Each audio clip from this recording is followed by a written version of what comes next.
लोगों द्वारा लगातार मेरे द्वारा किए जा रहे जन सहायता कार्यों के साथ साथ लोगों के साथ सहभागिता को देखते हुए द्वेष भावना के तहत मेरे विरुद्ध तमाम तरह के षड्यंत्र रच रहे हैं और ऋषिकेश के अंदर कुछ आपराधिक प्रवृत्तियों के लोगों के साथ, कुछ दलाल टाइप के लोगों के साथ मिलकर मेरी छवि को धूमिल करने का काम कर रहे हैं। इसके परिप्रेक्ष्य में उनके द्वारा मेरे खिलाफ कोर्ट में कुछ वाद भी दायर किया था, जिसको माननीय न्यायालय ने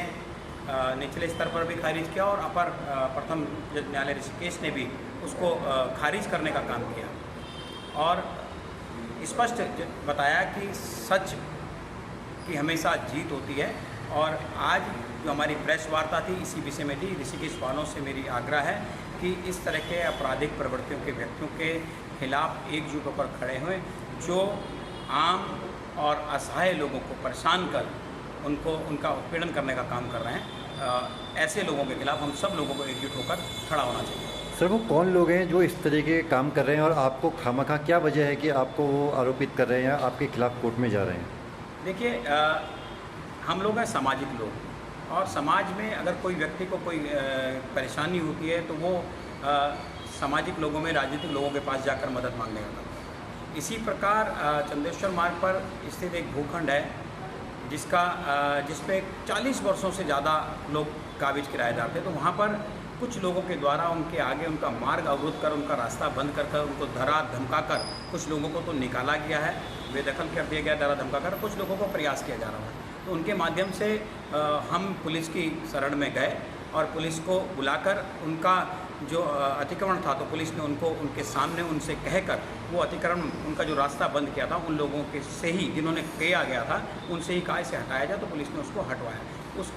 उससे क्षुब्ध होकर और कुछ जो हमारे प्रति देश भावना रखते हैं, जो हमारे प्रति कुछ जलन रखते हैं, उन लोगों ने उनको हथियार बनाकर कोर्ट में एक वाद दायर करने का, झूठे मुकदमे का वाद दायर करने का काम किया। लेकिन माननीय न्यायालय ने सच को सच मानते हुए उनके इस अपील को खारिज किया। सर, ऐसा सुनने में आ रहा है कि कांग्रेस के ही कुछ लोग हैं ऋषिकेश में जो इस तरह के काम कर रहे हैं, इसमें कितनी सच्चाई है? देखिए, पार्टी आला कमान के संज्ञान में सब चीज़ें हैं, क्योंकि कुछ लोगों को हमारे कार्यक्रम में भी भेजा गया था और स्पष्ट रूप से पार्टी आला कमान को मेरे द्वारा भी पूर्व में भी अवगत करा दिया गया। इसमें कुछ ऐसे लोग शामिल हैं। जल्द ही जो लोग इसमें शामिल हैं, कुछ पक्ष के और कुछ विपक्ष के लोग, क्योंकि आपने देखा होगा पूर्व में भी मेरे ऊपर, दीपक जाटव के ऊपर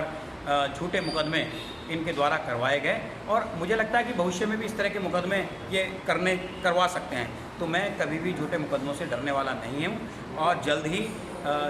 इन सब लोगों का कच्चा चिट्ठा मैं आप लोगों के सामने खोलूँगा और इनका पर्दाफाश होगा, इनको समाज के सामने नंगा किया जाएगा। सर, आपको लगता है आला कमान कांग्रेस का ऐसे पार्टी में जो गद्दार हैं या आप कह सकते हैं विभीषण हैं या जयचंद्र हैं, उनके खिलाफ कार्रवाई करेगी? बिल्कुल। जब हम सब सबूतों के साथ, ये साक्ष्यों के साथ, आला कमान के साथ साथ मैंने कहा ना, आप सब लोगों, समाज के सामने भी उनका चिट्ठा खोलने का काम करेंगे। जल्द ही मैं आपको ये सब चीज़ों की जानकारी दे दूँगा।